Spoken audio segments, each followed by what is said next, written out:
Thakur. Remember Thakur, they played him the previous match, gave him 1 over. Today he came to the party. And Deepak Chahar has been absolutely amazing. I mean, that dismissal of Hardik Pandya at that point in time, they got 60 in the last over. Hardik went, suddenly the run rate just tapered off immediately. Yeah, completely collapsed. And Lisa, I get your point that Suresh Raina, when he dropped that catch, you'd say that they probably gave about 8 to 10 runs more with that dismissal, with that drop catch. Yeah, I agree that the fact that you look at those figures and you go, yeah, thank you very much, we'll definitely take that. But when it comes to finals times, there's something just slightly different. So you have to look at each of the games and break it down, you know, as we've done now, and go, well, you know what, actually if Raina, if he was able to take that catch, then how many less runs would they be chasing? So now you think, okay, this is finals, you have the added pressure. So whilst we look at it and look comfortably at the end and go, yeah, that's still a great total for them to chase, you still think that that's a pass score in a sense that in a finals, this is going to come down to the wire, I think. Yeah, it's so usually in Hyderabad in this season, batting first has usually been 170, 175. This is a final. And just a quick sort of throw to Dwayne Bravo's over as well over there. The last over, which took like 12 minutes to bowl because there was a lot that was going on there. There's a lot of interpretation. See, the interpretation of a wide is strictly that it isn't those tramlines. The interpretation is, can the batsman have a reasonable chance of reaching the ball? Exactly as it is for a bouncer. So the umpire's contention in the second case was that where Pollard had already moved on to off-stump guard and, you know, literally outside that. So he felt that Pollard had a chance of reaching the ball. Yeah. Point is, he was probably wrong. But my point is that it was one ball. It's one wide. The amount of drama that he did about it, it's like they got him out and dismissed 3 people unfairly and shot his parents. And what was that all about? Yeah, it was almost like a... chucking the toys out of the cot. I think, as we call it in Australia. How do you call it? Brilliant. Chucking the toys out of the cot. Chucking the toys out of the cot, which reminds me of the Avengers dialogue where he says, go to sleep or I'm going to sell your toys. Right? That's the dialogue. It seems like somebody sold Pollard's toys because he was really upset. But it's Dwayne Bravo's birthday today, isn't it? Is it Pollard's birthday today. Yeah. He would have wanted a gift from the umpire, didn't get it. And Bravo came to... It's like when somebody comes to your party and starts doing the dance and takes away all the spotlight. Exactly. Right? And you're standing and the guy you haven't invited. And you're waiting with that knife in your hand, waiting to cut the cake. But he's in the middle of his dance performance. And Bravo's going to be captaining him in a few weeks, in a few months in the Caribbean Premier League. That'll be a fun dressing room. They would have probably forgotten about it by then. But, Mumbai Indians will not forget, of course, the Dwayne Bravo over, where Pollard refused a lot of strikes, just got 9 runs of that over, which is amazing, right? Your age-old war horse comes. He's been going for a few runs. He's not been as effective, Lisa Bravo, this season.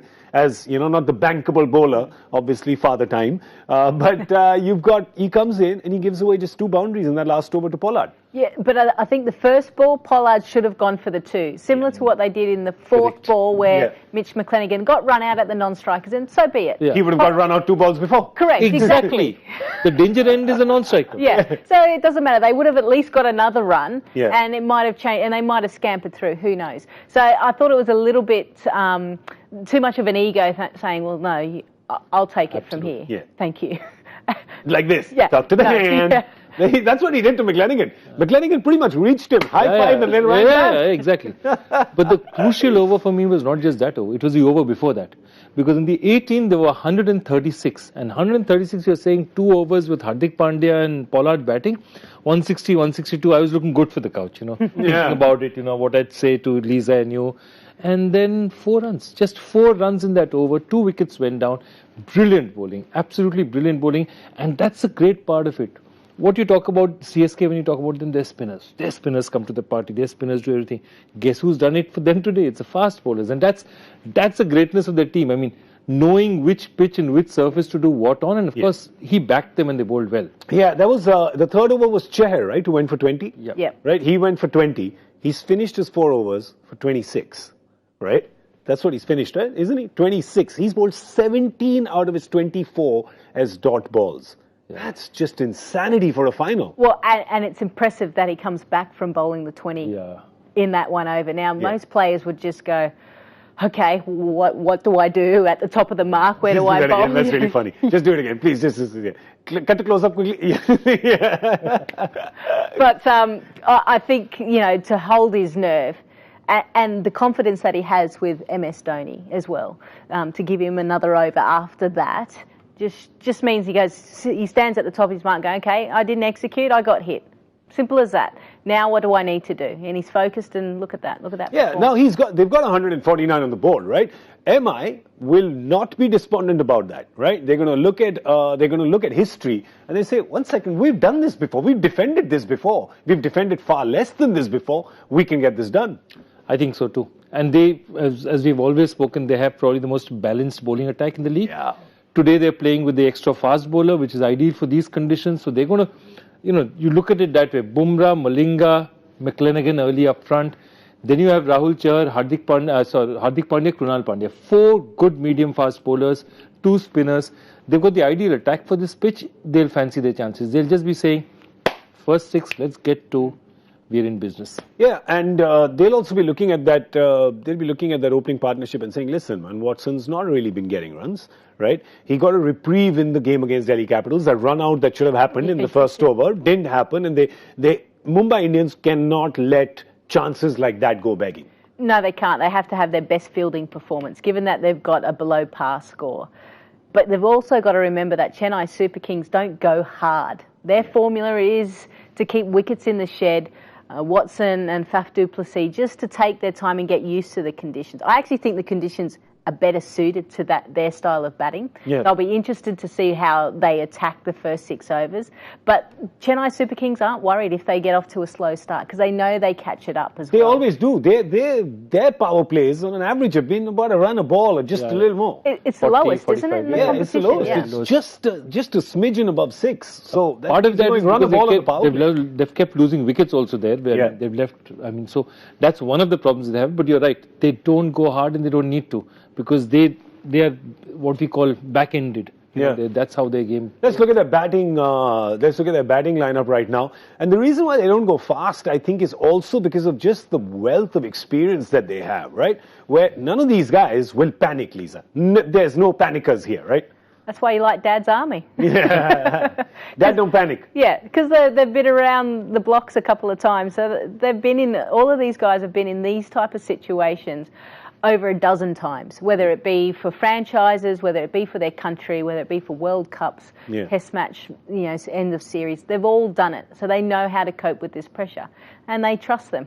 Yeah, well, the score, of course, lower than what we expected, which is why nobody has the MPL Super Couch here. They've got to 149 for 8. Didn't they defend 148 for 9? Joy, you like numbers. They defended. So 148 for 9. This is 149 for 8. Yep, it's something. Numerology-wise, it's the same. Yeah, and not only that, on this pitch, they defended 20 runs less than this. That is correct. They defended 129 against Pune, which had Dhoni captaining on the other side. Wasn't that pitch? Steve Smith was the captain. Remember that was the year. Sorry, not Dhoni captaining. That was the issue. That was the year that we don't talk about for at least Dhoni fans don't. But wasn't that pitch in 17? I think Lisa, you were here. You probably remember. Wasn't that one a slightly slower, slightly more turning pitch? Actually, wasn't here, but you weren't here. 17. I flew out after the final, so I can't remember the pitch. Actually, sorry. Yeah, I think it could have been. Look, I remember Mumbai had collapsed in the first inning. They were 17 or 20 odd for 4. 79 for 7, if I remember. And then somehow sort of got to 129. I think Hardik got them a few runs in then.